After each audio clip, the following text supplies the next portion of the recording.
Hello and welcome to the Evolution of Medicine News Videocast. It is Saturday, January 23rd, 2016, and I am back here with my partner, Gabe Hoffman. Welcome, Gabe. Hey, James. What's happening?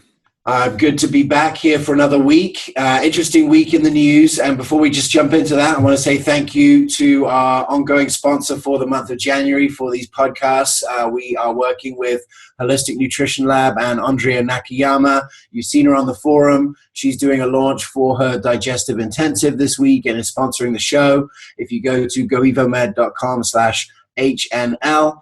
You'll get all the details about the launch. If you are a practitioner, it's a great fit. If you are just finding out about the evolution of medicine and want to get involved, it's a great starter program. So go and check that out. Let's jump straight into the news here, Gabe. And we're going to just look at one thing that came up this week that we were sent that was actually really relevant to not only to everyone actually, but this actually was particularly mentioned in our functional forums in November and December. If you remember, in November we did one on endocrine health and hormones, and then in December we did one on toxicity, and they are intimately linked because of the new science that's been coming out and the new directives that have been coming out from the Endocrine Society and other groups telling doctors we now really need to look at toxicity as a driver of hormone issues.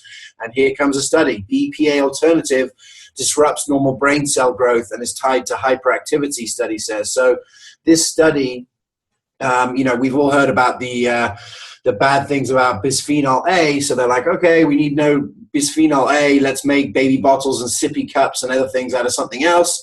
Now, University of Calgary scientists say they think their research is that show that bisphenol S, which is typically what's in a plastic bottle, if you see it says no bisphenol A on the side, and if you have BPA free, will cause abnormal growth surges of neurons in animal embryos. So, this is an interesting start to the conversation. What do you think about this, Gabe?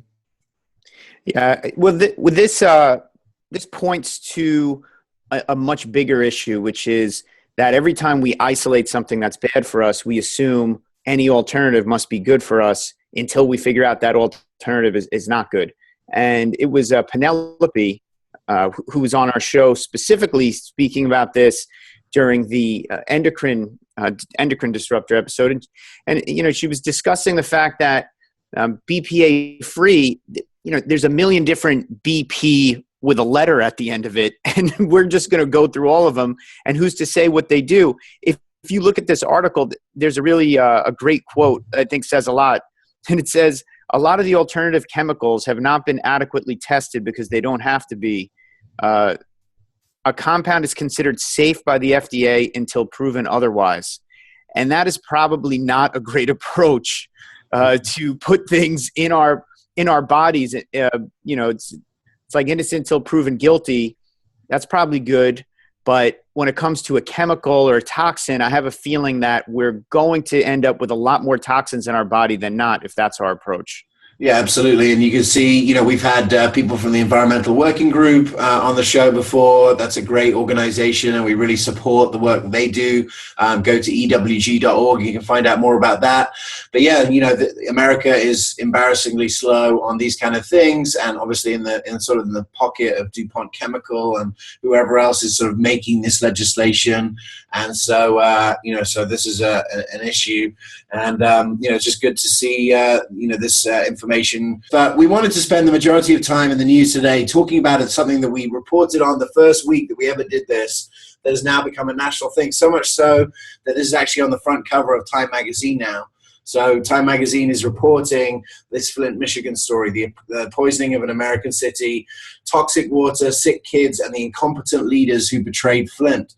So, this is actually a very big story. It's been everywhere. Gabe, I know you've been, seeing it in a few different places. Pretty exciting and interesting to see this on the front cover of Time magazine this week. Absolutely. I mean, this has become a national story, as it should. And it also points to a much bigger concept, which is that, are we just listening to the people who are in charge and assuming they're doing what's best for us? This story, and it can feel It can feel upsetting to look at it as a microcosm, but in a lot of ways, I believe it is a microcosm of what happens. You got people up top making a decision to change the source of water to save money, and it's contaminated water. They know it's contaminated, and they cover it up. And there was an article today that we came across from the Collegiate Times that just talks about the Virginia Tech researchers that fought extremely hard, to prove that Flint's water was unsafe, and they were dismissed and ridiculed. And here's a situation where they're basically being positioned as, oh, they're conspiracy theorists. They're trying to stir up some trouble where there isn't any. And of course, they're poisoning people. And the whole idea, I mean, how many times, and this is one story that, although it's hard to call it a happy ending, there is a level of satisfaction when something is proven and you realize what's going on here. But how many times are there people out there who are defending us, who are looking to protect us, that don't have any financial gain, are being covered up and their voices being dulled and dumbed down and muffled by people with money and the people with a financial agenda. And until the fact that they continued on in spite of all that, it's showing you that there are people out there who are looking out for us that aren't always heard.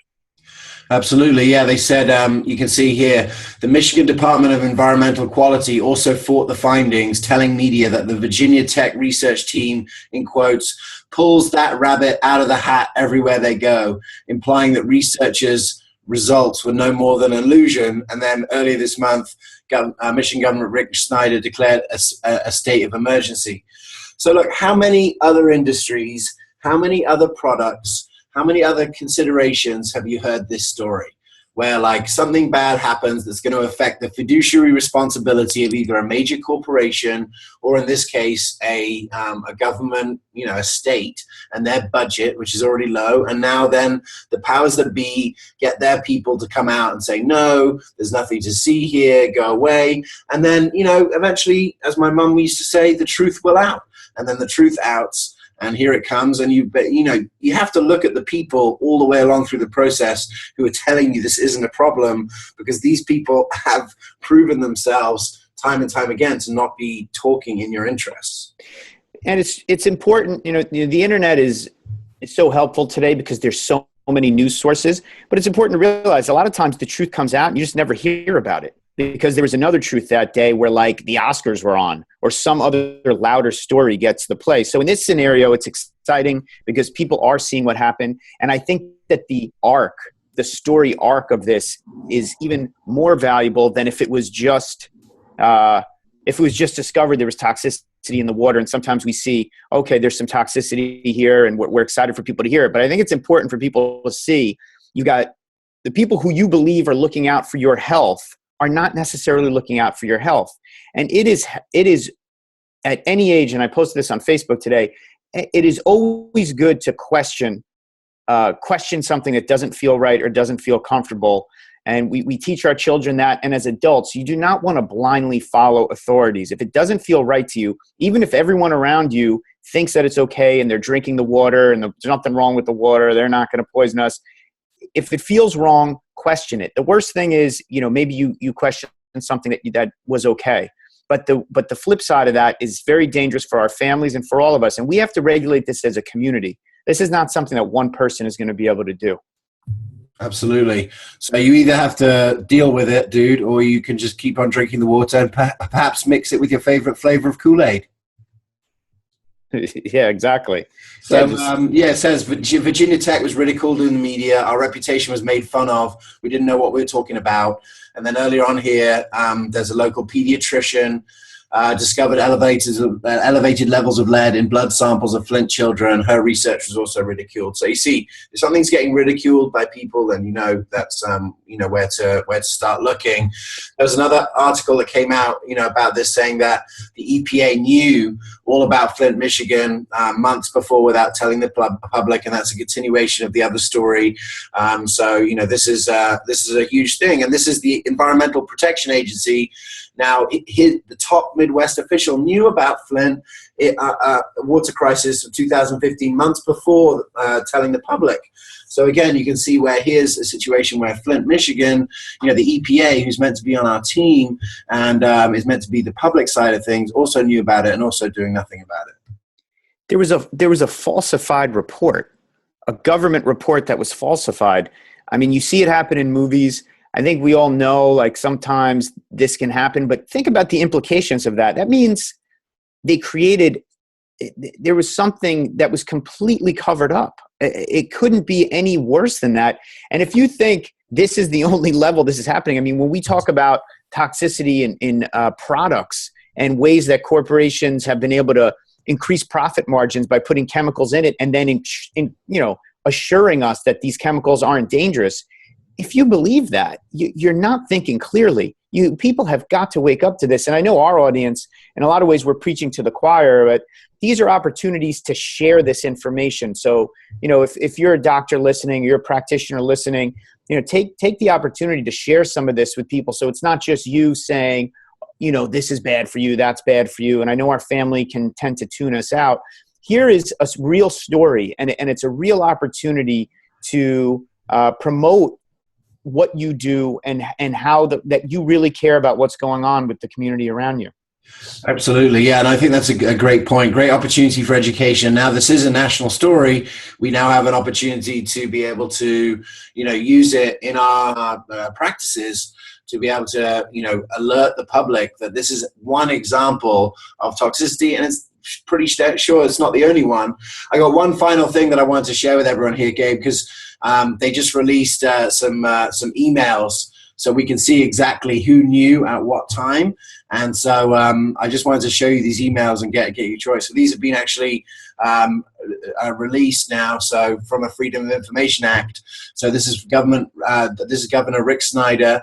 You can see that it's dated Friday, the 3rd of January, 2014.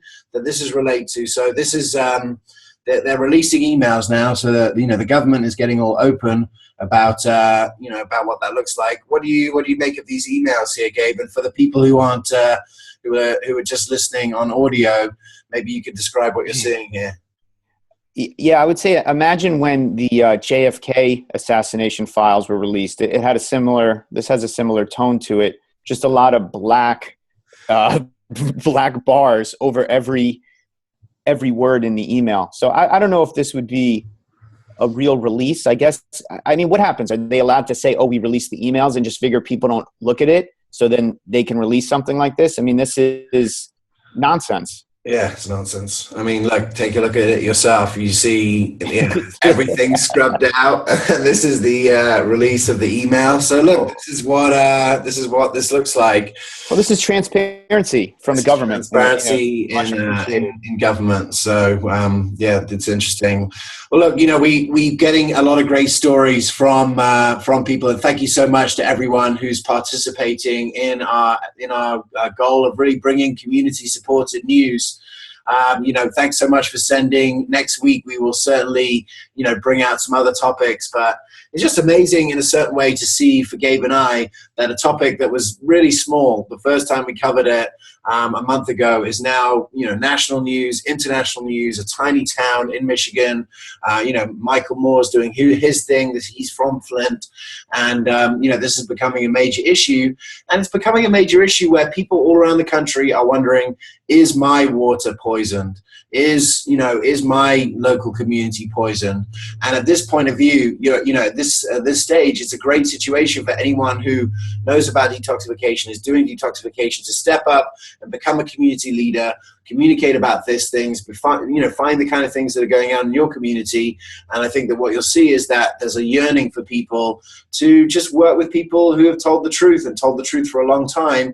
And I think that those practitioners who are in our community have been responding to this kind of thing happening, whether it be toxins in the water, whether it be toxins in the home.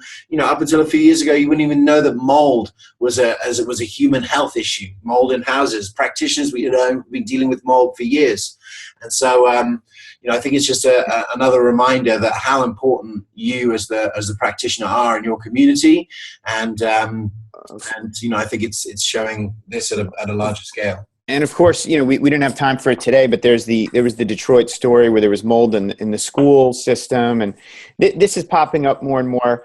And I feel it's important for us to keep it in the context of we have to continue to build communities that support each other rather than just a told you so positioning. It's very easy, I think, when these things come out to be like, I told you so. I told you people were lying to us. I told you these conspiracies were true, but maybe it could be a little softer and a little more empowering if we use it more as a call for action around building community and helping each other in a more grassroots, ground level, ground up type of way, and let doctors and practitioners be at the center and at the hub of that and be a hub for that. And that's what we're looking to do with the evolution of medicine. And hopefully that's as contagious as possible. Contagious like the news about Flint. It's everywhere. I'm sure you've seen it now. So this has been the Evolution of Medicine News Videocast. Thanks again for Andrea Nakayama and Holistic Nutrition Lab for supporting us in creating this and getting it out there.